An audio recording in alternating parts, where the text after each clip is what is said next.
Sankranti special ನಮ್ಮ ಆಂಟಿದಿರು ನಮ್ಮ hostel ಮುಂದೆ ರಂಗೋಲಿ ಬಿಡ್ತಾಯಿದ್ರು. ಅದನ್ನ ನೋಡಿಕೊಂಡು ಎದ್ದು ರೆಡಿಯಾಗಿ ಎಲ್ಲರನ್ನೂ ಹಾಯ್ ಬಾಯ್ ಅಂತ ಮಾತಾಡೋದು 2 ಅವರ್ಸ್ ಹಬ್ಬದ ಸ್ಪೆಷಲಾಗಿ ಔಟಿಂಗಿಗೆ ರೆಡಿಯಾಗಿ ಸೈನ್ ಮಾಡಿ ಎಲ್ಲರಿಗೂ ಟಾಟಾ ಬಾಯ್ ಬಾಯ್ ಅಂತ ಹೇಳಿ ಹೊರಡ್ತಾ ಇದ್ವಿ.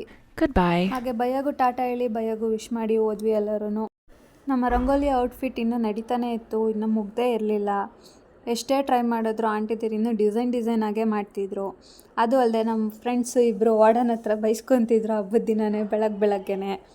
ಕೊನೆಗೆ ಸಿಸ್ಟರ್ ಹತ್ರ ಪರ್ಮಿಷನ್ ತೊಗೊಂಡು ಅವರಿಬ್ಬರು ರಂಗೋಲಿ ಬಿಡ್ತೀನಿ ಅಂತ ಹೋದರು. ಅದೇ ಟೈಮಿಗೆ ನಮ್ಮ ಪ್ರಿನ್ಸಿಪಲ್ಲು ಎಂಟ್ರಿ ಕೊಟ್ಟರು, ನಾವು ಎಂಟ್ರಿ ಕೊಟ್ವಿ.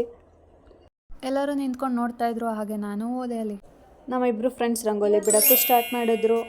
ಅಲ್ಲಿಂದ ಎಲ್ಲರಿಗೂ ಬಾಯ್ ಬಾಯ್ ಅಂತ ಹೇಳಿ ಎಲ್ಲರೂ ಬಂದು ಪಂಚಿಂಗ್ ಕೊಟ್ಟು ಆಚೆ ಹೊರಟ್ವಿ. ಎಲ್ಲರೂ ನಮ್ಮ ಕಾಲೇಜಿಂದ ಆಚೆ ಬಂದ್ವಿ. ಇದೇ ನಮ್ಮ ಕಾಲೇಜಿನ ಗೇಟು, ನೋಡ್ಕೊಳ್ಳಿ, ಚೆಂದ ನೋಡ್ಕೊಳ್ಳಿ ಎಲ್ಲರೂ. 9 ಜನ ಸ್ಟೂಡೆಂಟು ಒಟ್ಟಿಗೆ ಬಸ್ ಹತ್ತಿದ್ವಿ ಅಂದ್ಬಿಟ್ಟು ಕಂಡಕ್ಟರ್ ಅಂಕಲ್ ತುಂಬ ವಿಚಾರಿಸ್ತಿದ್ರು ಯಾರ್ಯಾರು ಎಲ್ಲಿಂದ ಹೆಂಗೆ ಬಂದಿರಿ ಅಂತ, ಯಾವ ಕಾಲೇಜ್ ಅಂತ ಎಲ್ಲ ವಿಚಾರಿಸಿದ್ರು. ಹಬ್ಬಕ್ಕೆ ಕೂಡ ವಿಶ್ ಮಾಡಿದ್ರು. ಸ್ವಲ್ಪ ಬಿಗ್ ಬಾಸ್ ಬಗ್ಗೆನೂ ಮಾತಾಡಿದ್ರು. ಅಲ್ಲಿಂದ ದೇವಸ್ಥಾನಕ್ಕೆ ಬಂದು ದೇವ್ರ ದರ್ಶನ ಮಾಡಿಕೊಂಡು ಕೈ ಮುಕ್ಕೊಂಡು ಪ್ರಸಾದ ತಿನ್ಕೊಂಡು ಆಚೆ ಬಂದು ಕಬ್ಬಿನ ಜ್ಯೂಸನ್ನ ಕುಡಿಯೋಕ್ಕೆ ಅಂತ ಬಂದ್ವಿ. ಅಂಕಲ್ ಜ್ಯೂಸ್ ನೋಡ್ತಿದ್ರೆ ನಮಗೂ ಬಾಯಲ್ಲಿ ನೀರು ಬರ್ತಿತ್ತು. ನಾನು ನನ್ನ ಫ್ರೆಂಡ್ಸ್ ಎಲ್ಲ ಕುಡಿದ್ವಿ. ಇನ್ನೂ ಸ್ವಲ್ಪ ಜನ ಊಟ ಮಾಡೋಕ್ಕೆ ಅಂತ ಬೇರೆ ಕಡೆ ಹೋಗಿದ್ರು. ಕುಡಿದ್ಬಿಟ್ಟು ದುಡ್ಡು ಪೇ ಮಾಡಿ ಬಂದ್ವಿ. ಫೈನಲ್ ಔಟ್ಪುಟ್ ನಮ್ಮ ರಂಗೋಲಿದು ಹೇಗಿತ್ತು ನೋಡಿ. ಚೆನ್ನಾಗಿದ್ರೆ ಒಂದು ಕಮೆಂಟ್ ಮಾಡಿಬಿಡಿ.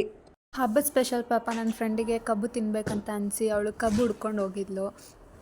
ಕೂಡ ತಕ್ಕೊಡೋಕೆ ಹೋಗಿದ್ಲು. ಇವತ್ತಿನ ಬ್ಲಾಗ್ ಇಷ್ಟೇ. ಎಲ್ಲರಿಗೂ ಹ್ಯಾಪಿ ಸಂಕ್ರಾಂತಿ. ಬಾಯ್ ಬಾಯ್. ಹಾಗೆ ನಿಮ್ಮ ವಿಜಯಪುರ ಹುಡುಗಿ ಮತ್ತು ಯಾದಗಿರಿ ಅಕ್ಕಂದಿರು ಬಾಯ್ ಬಾಯ್ ಹೇಳ್ತಾ ಇವತ್ತಿನ ಬ್ಲಾಗ್ ಮುಗಿಸ್ತೀನಿ.